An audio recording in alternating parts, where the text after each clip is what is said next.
राहुल गांधी के साथ खड़ा हो गया सुप्रीम कोर्ट। ऐसा डंडा चलाया कि चुनाव आयोग गिड़गिड़ाने को मजबूर हो गया।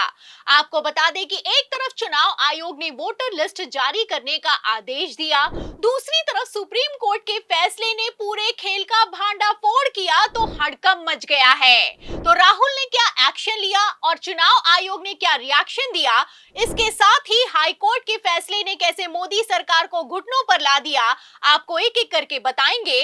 मोदी शाह ने अचानक से दौरा कैंसिल करके हाई लेवल मीटिंग बुलाकर क्या बड़ा फैसला लिया है, उस पर भी आएंगे।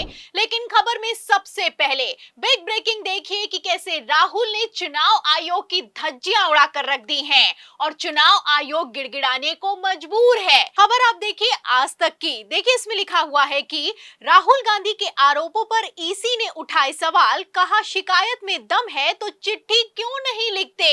आपको बता दें कि एक तरफ चुनाव आयोग का कहना है कि राहुल गांधी के सवालों में दम नहीं है, वहीं दूसरी तरफ कहना है कि राहुल गांधी अगर डायरेक्ट पत्र लिखेंगे तभी चुनाव आयोग जवाब देगा।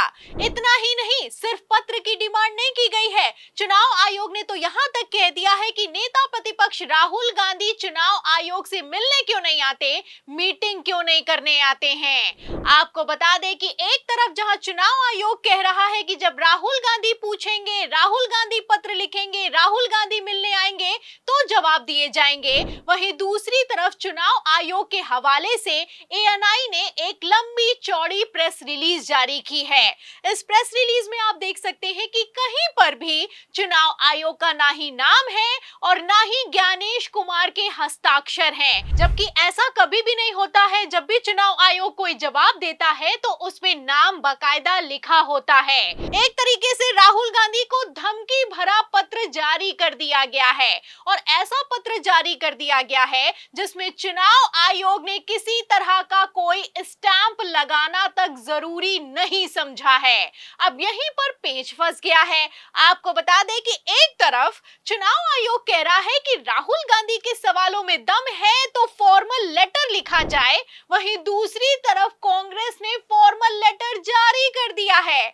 आपको बता दें कि कांग्रेस का कहना है कि लेटर तो हमने कब का लिख दिया था, लेकिन शायद चुनाव आयोग में दम नहीं है कि ये लोग जवाब नहीं दे पा रहे हैं। आप देख सकते हैं कि कांग्रेस की तरफ से बकायदा लेटर को जारी कर दिया गया और इस लेटर में आप देख सकते हैं कि स्टैंप भी लगा हुआ है, सिग्नेचर भी हुआ है, कांग्रेस का नाम भी लिखा हुआ है और तारीख भी पड़ी हुई है। इसमें तारीख है 7 फरवरी 2025, यानी 7 फरवरी को ही फॉर्मल लेटर लिखा जा चुका है। चुनाव आयोग से सवाल किया जा चुका है महाराष्ट्र के चुनावों की वोटर लिस्ट को लेकर और तो और हरियाणा की वोटर लिस्ट को लेकर। और सिर्फ फरवरी के महीने में नहीं, आप देख सकते हैं पिछले साल 10 दिसंबर 2024 को भी पत्र लिखा गया था।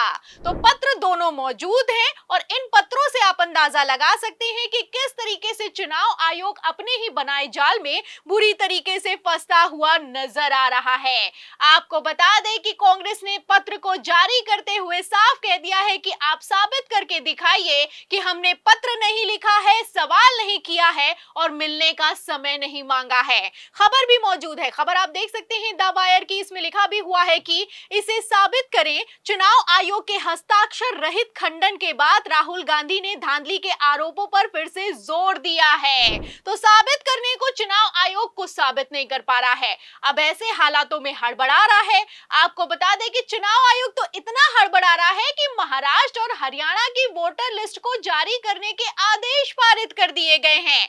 एक तरफ जहां आदेश पारित हुए हैं, वहीं दूसरी तरफ राहुल गांधी ने इसी खबर को शेयर करते हुए लिखा है कि अच्छी बात है कि आप वोटर लिस्ट जारी करने वाले हैं, लेकिन कम से कम ये तो बता दीजिए कि ये वोटर लिस्ट किस तारीख को प्रोवाइड की जाएगी। तो राहुल गांधी ने चौतरफा फंसा दिया है और ऊपर से चुनाव आयोग ने हिट विकेट किया है। आपको बता दें कि ये वो वोटर लिस्ट है जिसको लेकर हाई कोर्ट की तरफ से आदेश पारित किया गया था कि आप 3 महीने में फैसला कीजिए। फिलहाल फैसला तो निकलकर सामने आया है, वोटर लिस्ट को जारी कर दिया गया है। एक तरफ वोटर लिस्ट जारी हुई है, दूसरी तरफ मोदी सरकार हाई टेंशन में दिखाई दे रही है, हाई अलर्ट में दिखाई दे रही है। आलम तो ये हो चुका है कि गृह मंत्री अमित शाह ने इसी साल के आखिर में बिहार के विधानसभा चुनावों के दौरे को कैंसिल करके मीटिंग बुलाई है और इस मीटिंग में प्रधानमंत्री नरेंद्र मोदी समेत जेपी नड्डा भी मौजूद हैं। तो एक एक खबर से आप अंदाजा लगा सकते हैं कि किस तरीके से पूरा का पूरा सिस्टम हिल चुका है। आपको बता दें, इसी तरीके से पहले भी चुनाव आयोग ने ममता बनर्जी के सवालों पर हड़बड़ी में गड़बड़ी कर दी थी। ममता बनर्जी ने एक तरफ सवाल किया कि वोटर आईडी पर पड़ा हुआ ईपीआईसी नंबर कैसे डुप्लीकेट हो सकता है, वहीं दूसरी तरफ चुनाव आयोग ने यह कह दिया कि ईपीआईसी नंबर डुप्लीकेट होने का मतलब ये नहीं है कि वोटर आईडी डुप्लीकेट है या फिर कि वोटर्स डुप्लीकेट हैं। इसके बाद बवाल खड़ा हुआ कि ईपीआईसी नंबर एक यूनिक नंबर होता है, ये कैसे डुप्लीकेट हो सकता है। यहां पर भी चुनाव आयोग फंस गया। चुनाव आयोग ने कहा कि ईपीआईसी की डुप्लीकेसी को दूर करने के लिए एक्शन लिया जाएगा, टीमों का गठन किया जाएगा। तो यहां पर भी चुनाव आयोग ने पहले हिट विकेट किया था, अब वही एक बार फिर से दोबारा होता हुआ नजर आ रहा है। फिलहाल ममता बनर्जी के केस में चुनाव आयोग फंसा, अब वही राहुल गांधी के केस में भी होता हुआ नजर आ रहा है। आपको बता दें कि राहुल गांधी रुकने वाले नहीं है।